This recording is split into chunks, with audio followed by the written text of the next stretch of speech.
Israel 2019, Character of the Christ Tour, Part 2, Jesus' Public Ministry.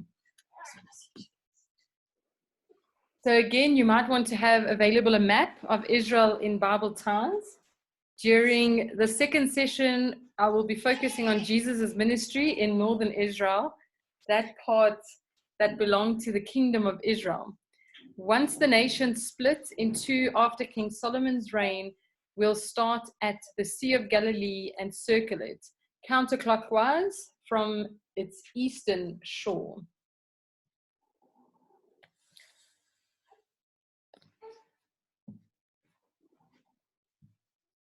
Now, as Jesus was walking by the Sea of Galilee, he saw two brothers, Simon, who was called Peter, and Andrew, his brother, casting a net into the sea, for they were fishermen. And he said to them, "Follow me, and I will make you fishers of men." Immediately, they left their nets and followed him. Jesus was going throughout all Galilee, teaching in their synagogues and proclaiming the gospel of the kingdom, and healing every kind of disease and every kind of sickness among the people. It's in Matthew. So the Sea of Galilee is roughly 53 kilometers, that's 33 miles in circumference, about 21 kilometers, that's 13 miles long, and 13 kilometers, about 8 miles wide. Its area is 166.7 kilometers, 64 square meters at its fullest, and its maximum depth is approximately 43 meters. So there on the map, you can also see where the Lake of Galilee is.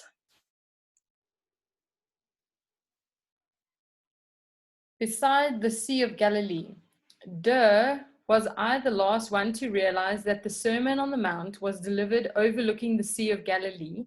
As a child, I think that I assumed that Jesus spoke from the Mount of Olives in Jerusalem, because that was the mount of which I had heard.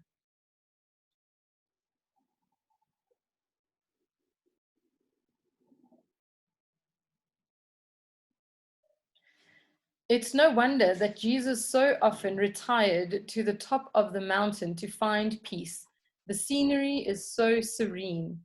Departing from there, Jesus went along by the Sea of Galilee, and having gone up on the mountain, he was sitting there. Matthew 15:29. So Jesus, perceiving that they were intending to come and take him by force to make him king, withdrew again to the mountain by himself alone. John 6, verse 15.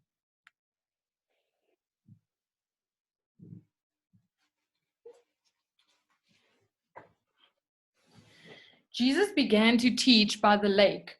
The crowd that gathered around him was so large that he got into a boat and sat in it out on the lake, while all the people were along the shore at the water's edge. Mark 4, verse 1.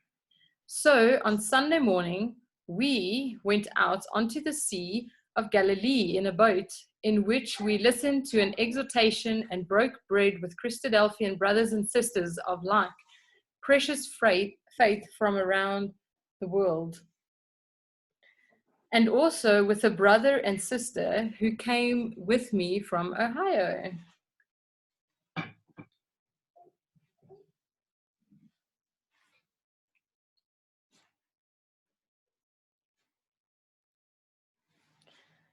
The old boat pictured was discovered in 1986 during a period of drought. To move it, the boat was covered with polyurethane foam and floated to shore. Carbon dating of substances found in the boat suggests that it was from the period during which Jesus preached.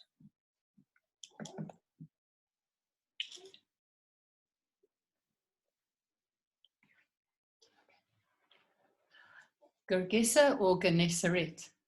The location of Gergesa or gennesaret is not certain. However, it was most likely along the eastern shore of Galilee, midway down the shore.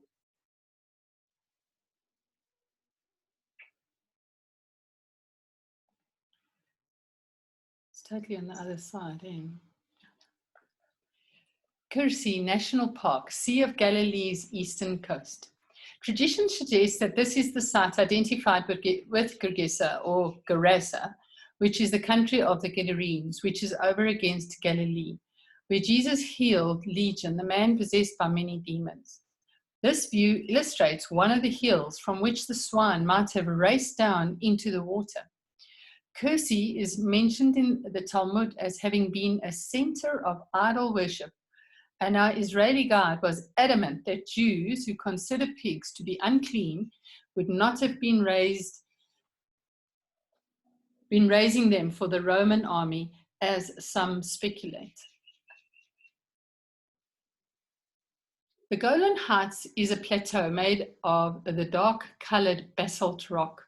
The area was captured from Syria and occupied by Israel during the 1967 Six-Day War, territory which has been administered as part of Israel since 1981.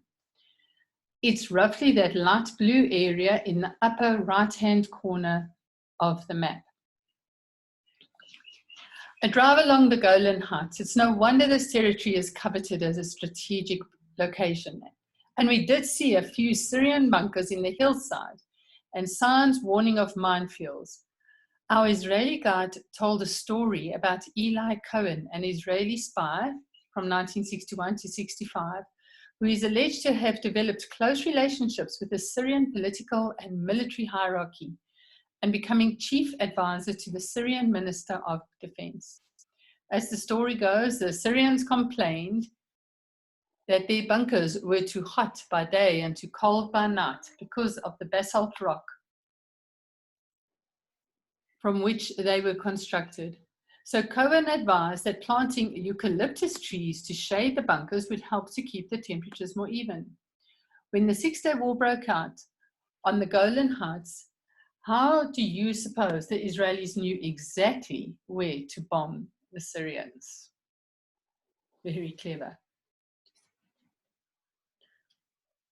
Mount Hermon's snow-capped ridge is on the Lebanon-Syria border, west of Damascus. It rises to 9,232 feet. That's 2,814 meters, and is the highest point on the east coast of the Mediterranean Sea. In the Old Testament, it represented the northwestern limit of Israelite conquest under Moses and Joshua.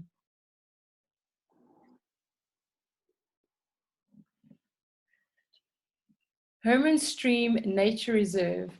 Mount Hermon, considered by some to be the Mount of Transfiguration, absorbs both rain and snow, and the water percolates down through the limestone until it emerges as springs at the foot of the mountain.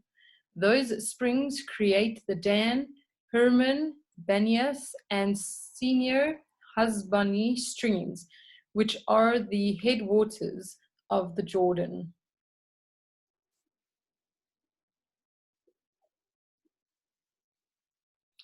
Hermon Stream. This tributary, one of three flowing from the base of Mount Hermon, is also called the Paneas. It's named for the Greek god Pan, and the location was named for that deity or deity. Paneas, however, Arabic speakers have difficulty differentiating between the sounds of a ba and a pa, so the stream has taken on the Arabic name of Paneas.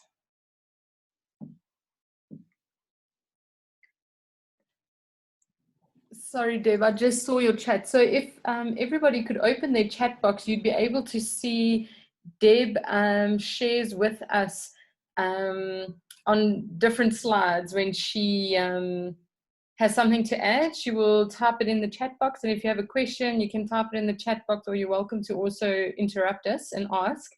But you'll have to have your chat box open to be able to see Deb's reply. Okay, so we'll continue. The Sanctuary of Pan.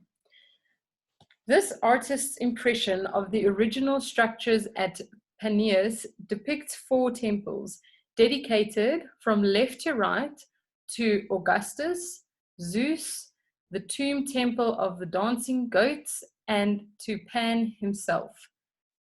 Remember that Pan is always pictured with the head and torso of a man and the thighs and legs of a goat. Occasionally, he also has goat horns.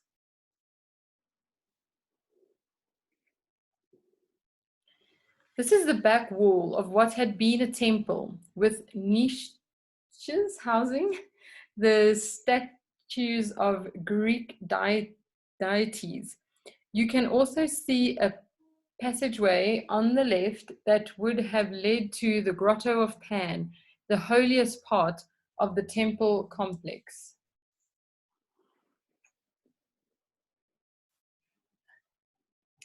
History of Paneas. At the end of the 1st century BC, the Romans annexed Paneas to the kingdom of Herod the Great. Josephus records that Herod built a temple there, close to the springs, and dedicated it to his patron, Caesar Augustus. After Herod's death, his kingdom was divided among his 3 sons, and this territory was awarded to Philip, who made Paneas the capital of his kingdom in 2 BC. He called it Caesarea Philippi, not to be confused with the Caesarea Maritima on Israel's coast. Paneas continued to be the capital of the kingdom during the days of Agrippa II in the second half of the 1st century AD. Acts 25, verse 13 to 14. Now when several days had elapsed, King Agrippa and Bernice arrived at Caesarea and paid their respects to Festus. While they were spending many days there, Festus laid Paul's case before the king. Note the 2 different sites, biblically named Caesarea. Number 1, Caesarea Philippi, southwest of Mount Hermon. So you'll just have to look there on the map at the 2 arrows. And then number 2, Caesarea Maritima, an ancient city on the coast of the Mediterranean Sea, where the centurion Cornelius built a synagogue for the Jews.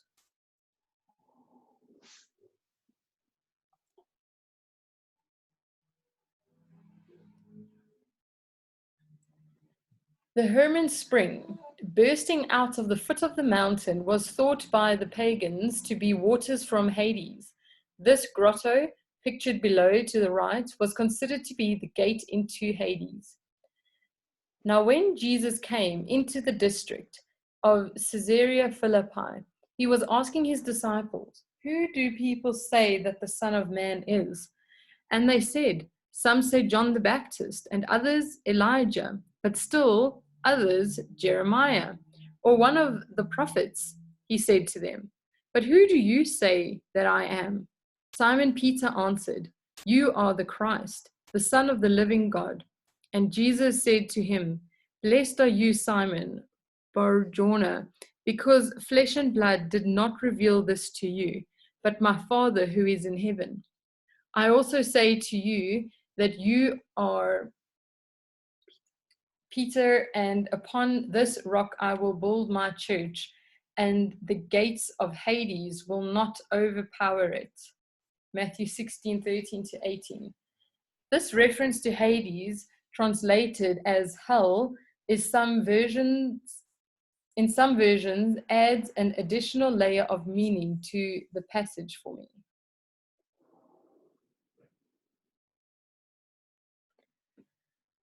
Dan Spring, named for the tribe of Dan, which relocated to the north of Israel when it failed to conquer the land allotted to it. The Dan Spring erupts from the base of Mount Hermon and eventually flows into the Jordan River, north of the Sea of Galilee.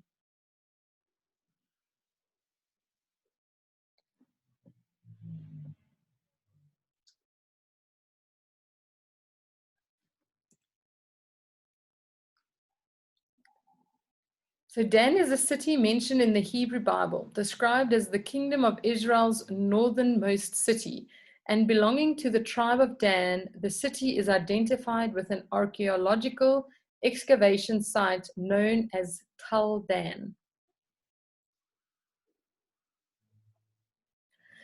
This is the site in Dan where Jeroboam placed one of two golden calves after Solomon's kingdom was divided. All Jewish men were required by the Mosaic law to go down to the temple in Jerusalem 3 times a year: Passover, Pentecost, and Feast of Tabernacles. But the temple was in the kingdom of Judah, and Jeroboam didn't want his subjects to be drawn to Jerusalem. So he made Israel to sin by placing golden calves here at Dan and in Bethel, and by requiring that his subjects worship at one of those two idols instead of in Jerusalem.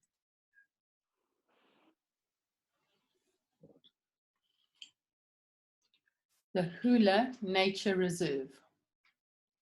Diverted from Hazor due to weather, we walked through parts of the Hula Reserve, which was previously swampland that bred malaria. The project of creating Israel's first nature reserve started in the 1950s, when swamps around Lake Hula were drained.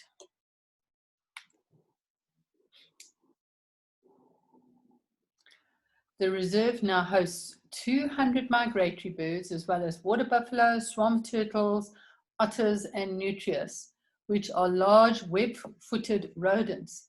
The bottom right-hand picture is a papyrus plant.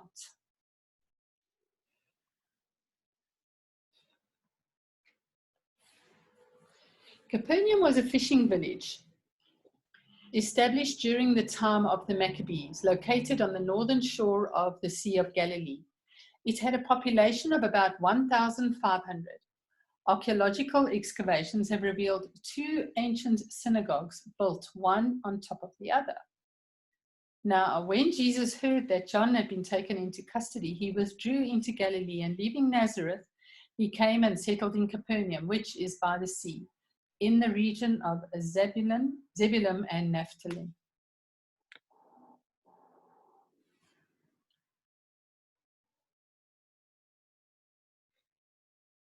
Jesus said to the Jews of Nazareth, "Surely you will quote this proverb to me, 'Physician, heal yourself,' and you will tell me, 'Do here in your hometown what we have heard that you did in Capernaum.' Truly I tell you," he continued, "no prophet is accepted in his hometown." During this confrontation, the townspeople took Jesus to the edge of a cliff to throw him off, but Jesus got away. Then he went down to Capernaum.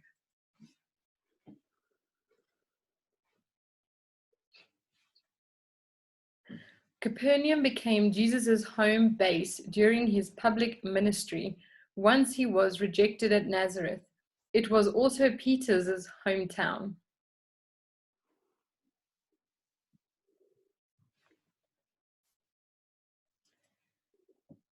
Located on the western bank of the Sea of Galilee, the ancient town of Magdala, named Magdala in Arabic, began in the Hellenistic period and grew to a thriving fishing village by the time the Romans invaded in 1667 AD. Here Jesus likely taught the multitudes and healed the afflicted, including a woman who made her hometown famous, Mary Magdalene, aka Mary of Magdala.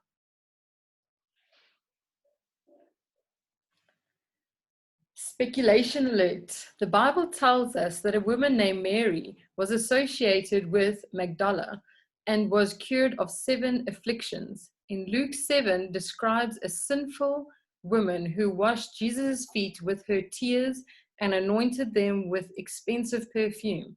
Was this also Mary of Magdala, who had followed Jesus into Judea? The incident in Luke 7 occurred in the home of Simon the Pharisee. How did this woman gain access into the house? The Bible tells us of another Mary of Bethany, who also anointed Jesus' feet with expensive perfume and wiped them with her hair. Judas Iscariot characterized her, suggesting that the perfume should have been sold to help the poor. This incident occurred in Mary's home, whose father was Simon the leper. So how is it that Judas was brazen enough to scold Mary in her own home?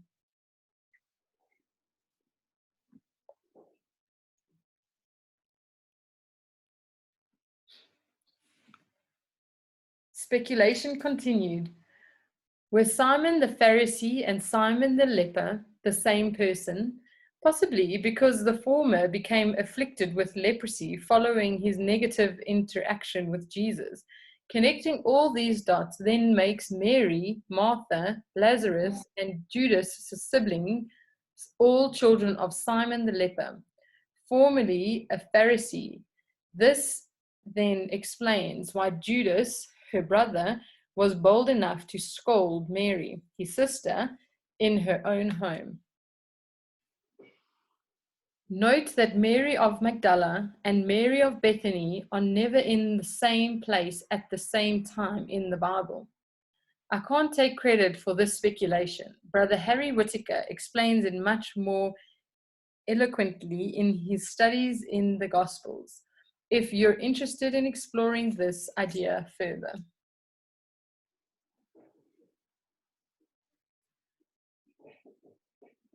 The Magdala synagogue was discovered in 2009, only 30 centimeters beneath the surface. This is the oldest synagogue excavated in Galilee and one of only 7 first-century synagogues in Israel. Note the rectangular Magdala stone standing in both pictures. A small mosaicked room on the southern side of the synagogue was likely where the Torah scrolls were stored.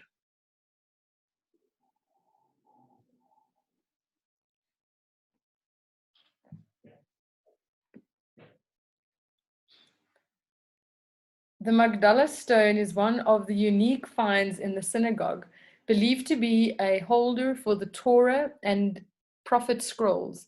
It represents the Temple of Jerusalem. The oldest carved 7-branched menorah flanks one side of the stone. The menorah is tripod-based, similar to the menorah image found on a wall in the burnt house in Jerusalem, indicates the likely authenticity of its replication to the menorah in the temple.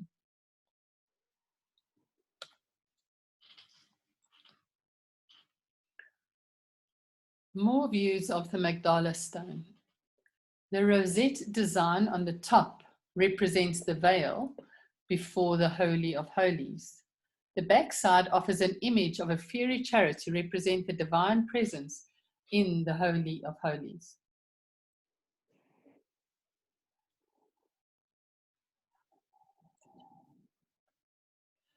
Excavations at Magdala have also unearthed a large marketplace with over 20 rooms, from which would likely have been sold everything from pottery to woven goods and fresh produce.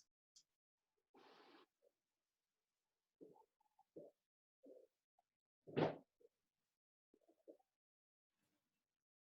at that, look at the new road. Tel Megiddo, our final stop in northern Israel.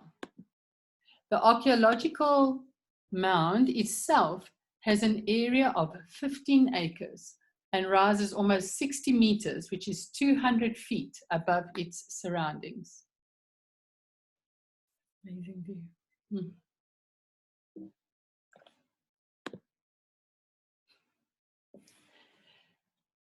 Now we're going to Megiddo. Megiddo was one of the most important cities in biblical Israel. Its location allowed it to control the international trade route in the valley of Jezreel below. That road was the main thoroughfare between the ancient world's centers of culture and power, Egypt and Mesopotamia. Because of its strategic location, Megiddo became the arena of frequent battles for its control.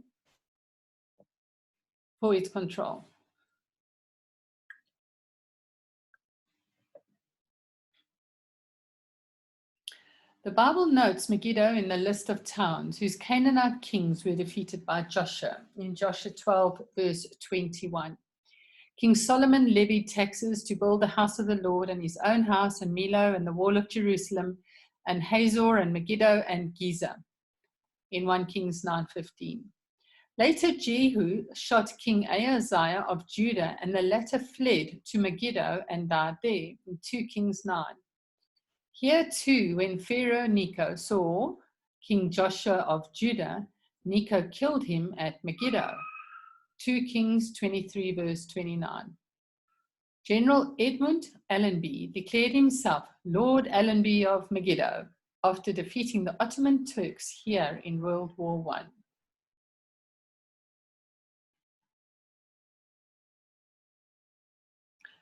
At Tel Megiddo, there's evidence of 30 different ancient communities built layer on top of layer. The site has been conquered and destroyed 25 times and rebuilt each time, except following its final destruction.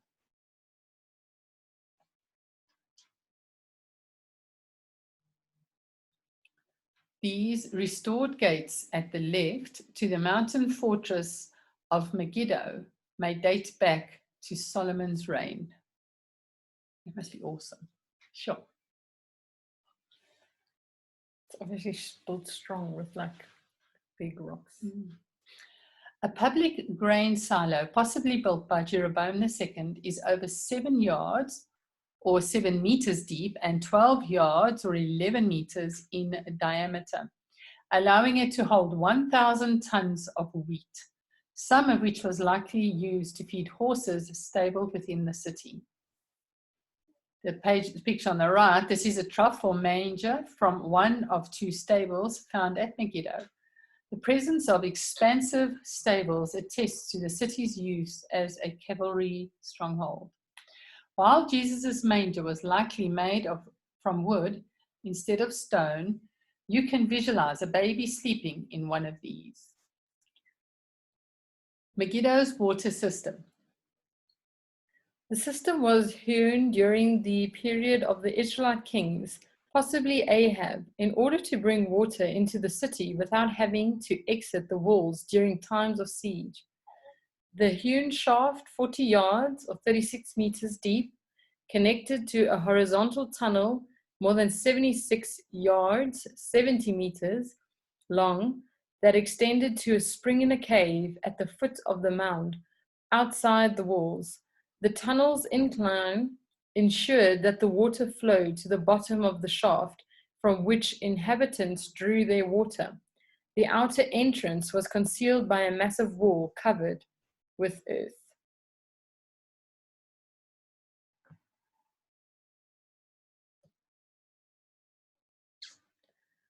Overlooking the valley of Jezreel from Tel Megiddo.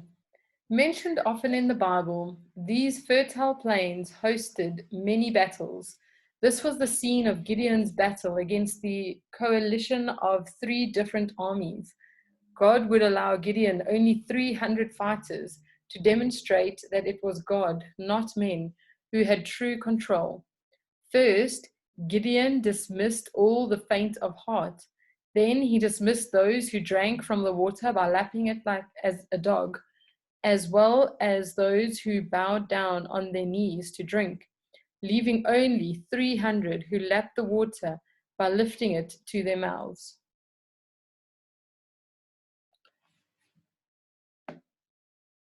Excerpts from Judges 7, verse 2 to 6. The Lord said to Gideon, "Now therefore come, proclaim in the hearing of the people, saying, whoever is afraid and trembling, let him return and depart from Mount Gilead." So 22,000 people returned, but 10,000 remained. Then the Lord said to Gideon, "There are still too many. Bring them down to the water." So he brought the people down to the water, and the Lord said to Gideon, "You shall separate everyone who laps the water." Now the number of those who lapped, putting their hand to the mouth, was 300 men. I've always gotten confused as to whom Gideon picked and whom he sent home. Our Bible study on this subject clarified it for me. First, the fearful were sent home. Then those who were not watchful of their surroundings because they bent over to lap up the water, let us not be fearful, but watchful. This is also the plain where Deborah and Barak defeated the army of Jabin, king of Canaan, and where King Saul was defeated by the Philistines. Revelation 16, verse 14 to 16, identifies Har Megiddon, the Mount of Megiddo, as the site where the kings of the whole world will be gathered together for the war of the great day of God the Almighty. A very powerful imagine looking down from Megiddo.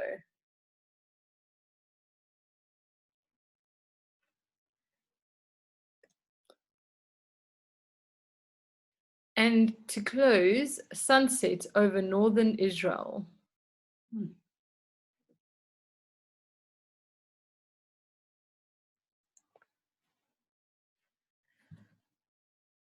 So Israel 2019, character of the Christ tour.